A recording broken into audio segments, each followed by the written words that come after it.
operations manager. Acquisition de télémesures par la station du Natal au Brésil. And just confirming now that telemetry is being processed through the Brazilian tracking station. The telescope is also processing telemetry through the tracking and data relay satellite system. As it moves further and further out into deep space, all of the telescope's telemetry and its imagery ultimately will be processed through the Deep Space Network in Goldstone, California. We passed the 7-minute mark into the flight. A perfect ride so far on the Ariane 5. We have about 1.5 minutes to go in the first stage performance. Once the main stage engine is commanded to cut off, it will be jettisoned, and just a few seconds after that, the upper stage engine will ignite, and it will be the workhorse for a 16-minute burn that will put James Webb into its preliminary orbit.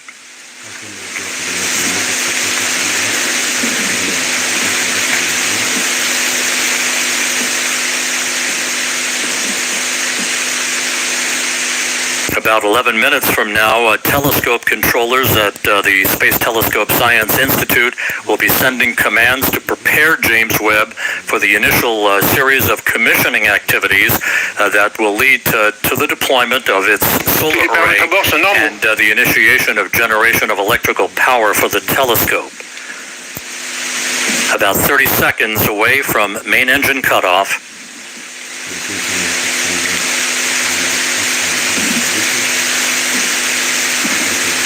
La trajectoire est normale. Nominal trajectory continues to be the watchword for the day from the Range Operations Manager, Jean-Luc Voyer, as we stand by for main engine shutdown and separation.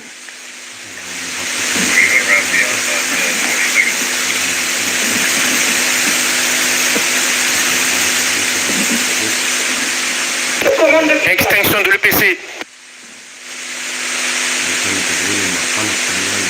Préparation EPC. And we have main stage shutdown and separation confirmed here in the Mission Control Center, and the ignition of that upper stage. And Raphael Chevrier down in the fishbowl. So far, so good. Yes, Rob, we have the confirmation of the separation of the main stage and the ignition of the upper stage. The trajectory is perfectly nominal. This is a very important moment for us because it's always a challenge to switch on a cryogenic engine in space condition, and we are now at 220 kilometers of altitude. Speed is a bit more than 7 kilometers per second. As we enter now the second stage of the second phase of the flight, the upper stage is going to power for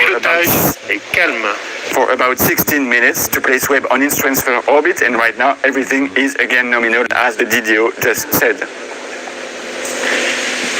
And a short time from now, the so-called sawtooth maneuver will get underway. Again, like rocking a baby in a cradle, this will be a maneuver to keep Webb's optics protected from overheating, Luce. Exactly, Rob. Like a baby in a cradle.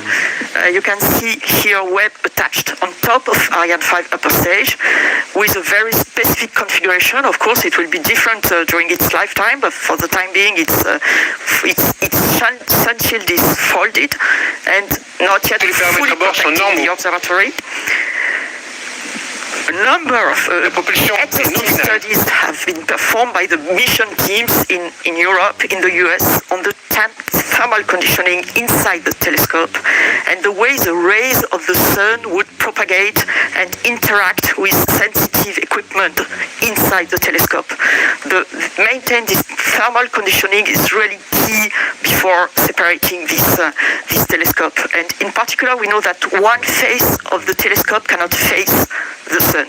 That's why and to produce these right thermal conditions inside Webb, a specific roll law has been designed, what we call the sawtooth approach. And if you are watching carefully to these images, you can see this animation. You can see that the upper stage is going 30 degrees on one side, then 30 degrees on the other side, going back and forth this way to maintain this perfect thermal conditioning for the telescope.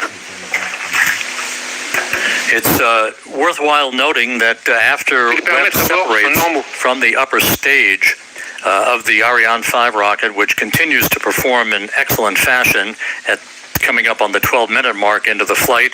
The telescope controllers will be taking the baton, if you will, from the mission controllers here in Kourou.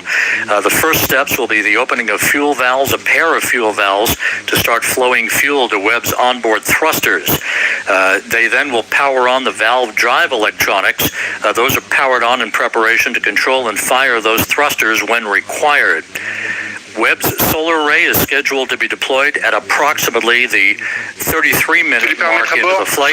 Once it is locked in place, we'll get the call that electricity is flowing through the array. That call will come from the Mission Operations Manager, Carl Starr, who is at the Space Telescope Science Institute at Johns Hopkins in Baltimore. Seated right behind him in that control room is Alicia Starr, a pair of stars helping to guide James Webb on its discovery of the stars. Alicia Starr is the lead engineer for launch and ascent events. Once the solar array is deployed and declared power positive, then 3 out of the 4 hold downs for the aft deployed radiator will be released to prevent binding due to the cool down of the telescope's composite structure. The contamination control heaters will be enabled to protect instrument optics on Webb from any water ice condensation as they cool down.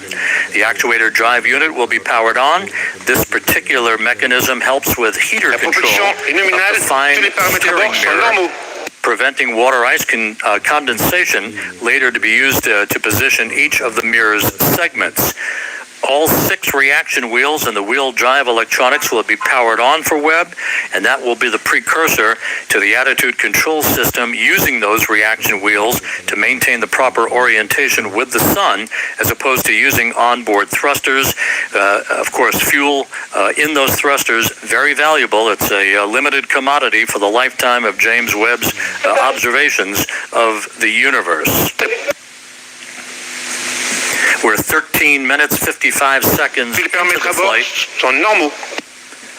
Jean-Luc Voyer, the range operations manager, continues to report a nominal performance for James Webb. And again, Luce Fabregat from the European Space Agency, how is this trajectory being carefully and methodically adjusted to provide the correct parameters in the final stages of ascent? Yes, Rob, as you can see on this plot, the altitude is slightly going down. It's perfectly normal. The launch vehicle is really on the line where it should be. This decrease of its altitude, slight decrease of its altitude, will allow the launcher to benefit and the upper stage to benefit of the gravity effect and to increase its velocity until it reaches a thermal threshold. It's about to reach it, or even already reached it now, and it will go up. And now it will go up and up to the separation of the Webb telescope. It will separate the Webb telescope on a highly elliptic orbit, but still around the Earth. The telescope will be released, inserted on an orbit around the Earth with an apogee, a very high apogee above 1 million kilometers. Trajectory nominal as reported by Jean-Luc Voyer. You see him in that view, 185 kilometers in altitude, some 4,500 kilometers downrange from the launch site here in Kourou, moving at more than 8 kilometers per second, right on the plot, right on the trajectory, everything looking great. We are about 9 minutes away from the completion of upper stage ignition. It's shut down, and then about a 2.5-minute coast phase before Webb will separate. Observatory separation will be called out. You'll be hearing those calls and the initial calls from Carl Starr, the mission operations manager at the Space Telescope Science Institute at Johns Hopkins, through solar array deploy and the declaration of a power positive spacecraft.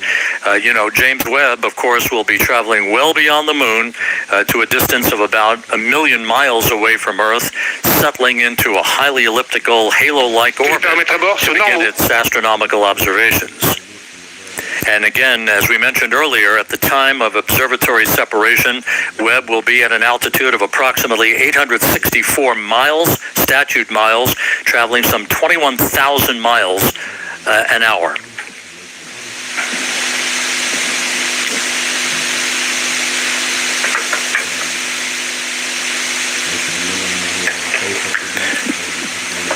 8 minutes Les away paramètres à bord sont normaux. from upper stage shutdown. The stage has performed as planned. No issues reported. The launch occurring at 12:20 Greenwich Mean Time, 9:20 Kourou time, 7:20 a.m. Eastern Time on this Christmas Day. Where is both? Le pilotage est calme. The velocity you just mentioned is very important, Rob. The velocity you just mentioned at separation of the telescope is very important. It will be slightly below, okay, I give it in a kilometer per second, but it will be slightly below 10 kilometers per second, because it's important that the satellite, the telescope, is not inserted on an escape orbit. It will be placed on a terrestrial orbit so that there will be time for the layout of early phase operations on and the commissioning of the telescope. And that will be, in fact, the upper stage that will leave this orbit and goes toward an escape liberation orbit. And of course, even though we're still in powered flight, the trajectory, the acceleration, the speed at which James Webb is going towards its preliminary orbit, all modeled in advance and carefully choreographed to maintain as quiescent an atmosphere and environment around the telescope for its ultimate separation from the upper stage of the Ariane 5 rocket, which is about 6.5 minutes from now.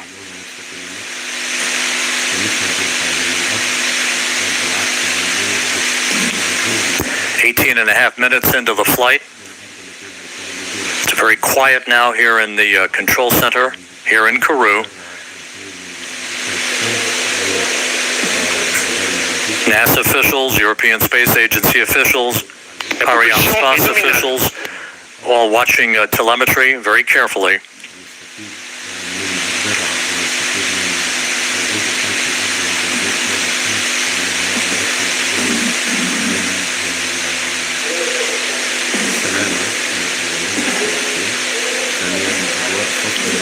And as the upper stage continues to burn nominally and sheds fuel, the acceleration uphill for the James Webb Space Telescope continues to increase as we approach the 20-minute mark into the flight. Again, upper stage cutoff is scheduled at the 24-minute, 51-second mark into the flight, about 5.5 minutes from now.